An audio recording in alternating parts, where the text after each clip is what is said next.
कहानी की शुरुआत में हमें एक कपल को दिखाया जाता है जिसमें लड़के का नाम मैट और लड़की का नाम केट होता है। ये दोनों सिटी में एक घर लेते हैं। मैट एक आर्टिस्ट होता है जबकि केट एक ट्रांसलेटर होती है, लेकिन ये दोनों अपनी जॉब स्किप कर चुके थे और अपनी लाइफ की नई शुरुआत करने के लिए यहाँ पर आए थे। ये घर वैसे तो काफी बड़ा था मगर इसके चारों ओर बस पेड़ ही पेड़ थे। घर की सफाई करते समय मैट को एक रूम मिलता है मगर इस रूम की चाबी इनके पास नहीं होती। जब ये घर के सामान में उस रूम की चाबी को ढूंढते हैं तो उन्हें वो चाबी मिल जाती है। इसके बाद वो दरवाजा खोलने की कोशिश करते हैं, लेकिन दरवाजा खुलते ही घर की सारी लाइट्स ब्लिंक होना शुरू कर देती है और इसके साथ ही पूरे घर में अंधेरा हो जाता है। अगले दिन ये लोग इलेक्ट्रिशियन को बुलाते हैं और उसे बेसमेंट में लेकर जाते हैं। मैट जब बेसमेंट में जाता है तो वो काफी शॉक्ड हो जाता है क्योंकि बेसमेंट पूरी तरह से वायर से भरा हुआ था। यहाँ पर उन्हें कुछ भी समझ नहीं आ रहा था कि वो वायर किस काम की है। तभी वो देखते हैं कि वायर्स के बीच में एक व्हील है जिसमें 3 लाइट जल रही होती है। अब घर की सारी लाइट्स तो ऑफ होती है लेकिन वो लाइट जल रही होती है। इलेक्ट्रिशियन इस सेटअप को समझने की कोशिश करता है मगर उसे कुछ भी समझ नहीं आता, इसलिए उनकी कोई भी हेल्प नहीं कर पाता। लेकिन चाहते चाहते वो मैट को कहता है कि हैरानी है कि आपने ये घर खरीदा क्योंकि बहुत टाइम से खाली पड़ा था। और एक अजीब बात वो बताता है कि अब से पहले जो लोग यहाँ पर रह रहे थे उनका यहाँ पर मर्डर हुआ था। ये सुनकर मैट काफी डर जाता है और सोच में पड़ जाता है कि हम ऐसे घर में रह रहे हैं जहाँ पर किसी का मर्डर हुआ है। वो ये सब बातें केट को नहीं बताता और नेट पर सर्च करने लगता है। तब उसे पता चलता है कि 1975 में एक लड़के ने उस घर में रहने वाले कपल को मार दिया था, लेकिन उसने उन्हें क्यों मारा इसका पता आज तक नहीं चल पाया। इसके बाद उस लड़के को मेंटल असाइलम में भेज दिया गया था। इन सब बातों के बाद मैट एक लैंप लेकर अकेले इस रूम में बैठा रहता है और वो विश करता है कि काश मेरे पास एक ड्रिंक की बोतल होती। तभी उसके पास पड़ा लैंप ब्लिंक करता है और कुछ देर के लिए वहाँ पर अंधेरा हो जाता है। अब जैसे ही उजाला होता है तो उसके सामने वो वाइन्स की एक बोतल पड़ी होती है जिसे देखकर वो काफी ज्यादा डर जाता है कि ये क्या हुआ। और ये बोतल वैसी होती है जैसे वो विश कर रहा था। अगले दिन जब केट उठती है तो वो देखती है कि सारे घर की लाइट ब्लिंक कर रही है। वो मैट को देखने के लिए उस रूम में जाती है और जब केट उस रूम में जाती है तो वो देखती है कि वो रूम बहुत सारी चीजों से भरा हुआ है जिसमें पेंटिंग्स होती है, ड्रेसेस होती है और कई तरह की चीजें होती है। मैट उसे उस रूम की रियलिटी बताता है कि ये रूम हमें वो सब चीजें दे सकता है जिसे हम विश करते हैं। वो केट को भी विश करने के लिए कहता है, जिस पर केट कहती है कि मुझे अच्छी सी जॉब दे दो। इस पर मैट उसे कहता है कि ये रूम कोई अच्छी सी चीज देता है, जॉब नहीं दे सकता। मैट उसे कहता है कि तुम किसी चीज की ख्वाहिश करो वो तुम्हें मिल जाएगी। तब कैट पैसों की डिमांड करती है। इस पर वो लाइट फिर से ब्लिंक होती है और उजाला होने पर उन्हें एक कोने में पैसे मिल जाते हैं। पहले तो केट को ये सब अच्छा नहीं लगता, जिस पर मैट उसे काफी समझाता है, लेकिन इसके बाद उन लोगों को इसके बारे में काफी क्रेज हो जाता है और वो अलग अलग किस्म की चीजें मंगाना शुरू कर देते हैं, जैसे महंगी महंगी वाइन्स, ज्वेलरीज, ड्रेसेस, काफी चीजें मंगाते हैं। और ऐसा काफी दिनों तक चलता है। वो अब उन सारे पैसों की एक दीवार बना लेते हैं। उस रूम से काफी चीजें ले चुके होते हैं और काफी ऐश कर चुके होते हैं और अपनी सारी विशेष भी पूरी कर चुके होते हैं। लेकिन अब उस रूम का इनवैलिड होने का टाइम आ चुका होता है, जिस पर केट काफी परेशान रहने लगती है। तब मैट उसे फैमिली प्लानिंग करने को कहता है, लेकिन इस बात पर केट राजी नहीं होती क्योंकि इसके पहले भी 2 बार उसका मिसकैरेज हो चुका था। इस बात पर उन दोनों में काफी बहस होने लगती है। तब मूड सही करने के लिए मैट घर से बाहर चला जाता है और केट उदास होकर घर पर ही बैठी रहती है। अब उसके दिमाग में एक अजीब सा आइडिया आता है और वो उस रूम में जाके बच्चे की विश कर देती है, जिसके बदले में उसे बच्चा भी मिल जाता है। जब मैट घर में आता है तो वो बच्चे को रोता हुआ देखकर काफी हैरान हो जाता है और कैट पर चिल्लाने लगता है। कहता है कि हमने सिर्फ चीजों को विश करना था, किसी इंसान को नहीं। ये तुमने क्या किया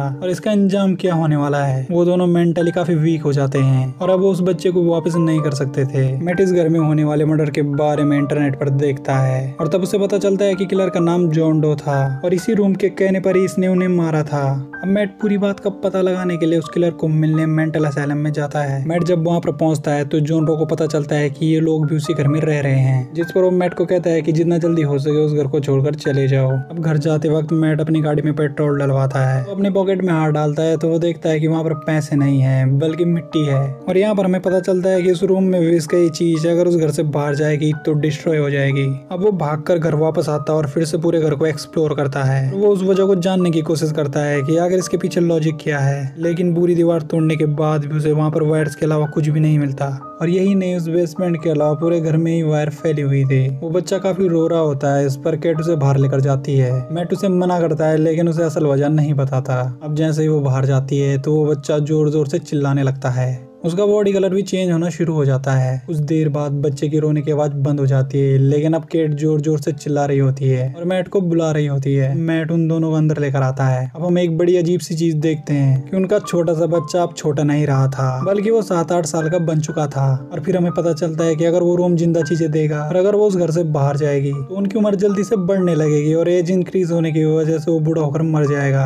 और यही वजह है कि उसे अंदर रखना पड़ रहा था। जब ये सब केट को पता चलता है तो वो काफी शॉक्ड हो जाती है, क्योंकि अब तक वो बच्चे को एक्सेप्ट कर चुकी होती है और अब उन दोनों हस्बैंड वाइफ में रिलेशन अच्छा नहीं होता, यहाँ तक कि वो अलग अलग रूम में रहने लगते हैं। केट अपने बच्चे सेन को ही अपना सब कुछ समझ चुकी होती है और मैट अपने रूम में ब्लैक एंड व्हाइट कलर करता है। सेन देखने में रहने सहने में आम बच्चों की तरह होता है, लेकिन उसका बाहर जाना अलाउड नहीं होता और सेन को लेकर उन दोनों में काफी क्लेश रहता था। एक दिन उन दोनों के झगड़े की वजह से सेन रात भर सोता नहीं है और पूरे घर में घूमता रहता है और घर में घूमते घूमते वो बेसमेंट में चला जाता है और उन वायर्स और व्हील्स के पास पहुंच जाता है। धीरे धीरे उसे सब कुछ समझ आने लगता है और वो उस रूम में भी चला जाता है और तब उसे उनका सीक्रेट भी पता चल जाता है कि वो इस दुनिया में कैसे आया है और उसे ये भी पता चल जाता है कि उसके पास काफी पावर भी है। अगले दिन सेन अपनी पावर से एक रूम को बहुत बड़ा गार्डन बना देता है, जहाँ पर बहुत सारे पेड़ होते हैं और बहुत सारी बर्फ होती है, जिससे वो एक आइसमैन बना लेता है। केट जो कि उस बच्चे के साथ खुश होती है, क्योंकि वो उसे अपना बच्चा समझकर पाल रही होती है। लेकिन मैट इससे खुश नहीं होता। उसे रियलाइज होता है कि उस बच्चे के पास काफी पावर है, जिसका इस्तेमाल करके वो कुछ भी कर सकता है। और यही नहीं, वो बच्चा उनके लिए किसी खतरे से कम नहीं था। इसी दौरान मैट को मेंटल असाइलम से जॉन रो का फोन आता है और वो उसे अपनी रियलिटी बताता है कि उसने उस कपल को मारा। बताता है कि मैंने उस कपल को इसलिए मारा क्योंकि उन लोगों ने उस रूम से एक बच्चा विश किया था और वो बच्चा कोई और नहीं बल्कि जॉन रो ही होता है। अब जबकि वो बड़ा हो चुका था तो उसे बाहर भी जाना था और उसे एक्सप्लोर भी करना था और एक नॉर्मल इंसान की तरह जिंदगी गुजारनी थी, लेकिन उसके लिए काफी रिस्ट्रिक्शन थे। तब रूम उसे कहता है कि तुम्हें बाहर जाने के लिए उसी को मारना पड़ेगा जो तुम्हें इस दुनिया में लेकर आया है, और यही वजह है कि वो विश करने वाली औरत को ही मार देता है, उसके साथ साथ उसके हस्बैंड को भी मार देता है और इसी वजह से वो जेल में भी चला जाता है। अब ये सारे कन्वर्सेशन केट दूसरे फोन से सुन लेती है और वो गुस्से में गाड़ी लेकर घर से चली जाती है। सोच रही होती है कि उसने कितनी बड़ी गलती कर दी है। अब आधी रात तक भी वो घर नहीं आती और ड्राइव करती रहती है। घर पर शेन अपनी मदर के लिए पूछ रहा होता है, जिस पर मैट को काफी गुस्सा आता है। तब मैट उसे रियलिटी बता देता है कि तुम्हें हमने उस रूम से विश किया था और अगर तुम इस रूम से बाहर जाओगे तो 5 मिनट में तुम्हारी उम्र बढ़ जाएगी और तुम बूढ़े होकर मर जाओगे। अब वो उसे जानबूझकर घसीटकर दरवाजे के पास लाता है, लेकिन तब उसे एहसास होता है कि जो भी है वो है तो एक बच्चा ही, जिस पर वो उस बच्चे को सॉरी कहता है और उसे एक स्टोरी सुनाता है और फिर वो ऐसे सो जाते हैं जैसे बाप और बेटा। तो उन दोनों को साथ देकर काफी खुश हो जाती है कि आखिरकार मैट ने उस बच्चे को एक्सेप्ट तो किया। तब आधी रात को मैट की आंख खुलती है और वो दोनों अकेले होते हैं और सेन उन दोनों को दरवाजे के बाहर से देख लेता है और वो अपने दिल में अपनी मदर के लिए एक अट्रैक्शन को फील करता है और उसे सारी रियलिटी भी पता चल जाती है।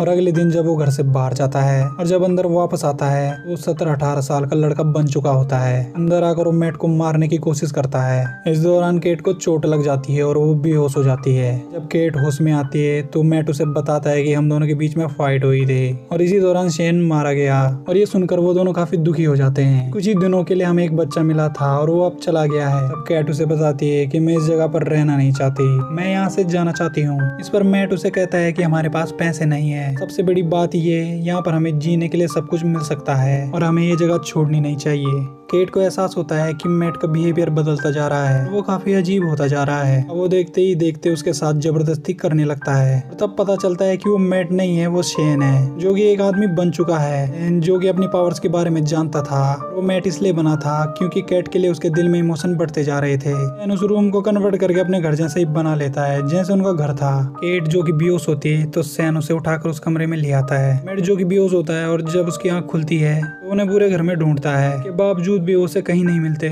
यहाँ तक कि वो रूम भी लॉक होता है। इसलिए उसके साथ वाली दीवार में बहुत बड़ा होल करके अंदर चला जाता है। वहाँ पर उसे बहुत सारी वायर मिलती है जिन्हें वो हटाकर दीवार की दूसरी पार्ट चला जाता है और वहाँ जाकर उसे अपने घर जैसे इन्वायरमेंट नजर आता है। और तब मैट समझ जाता है कि ये सारा किया धरा शेन का है।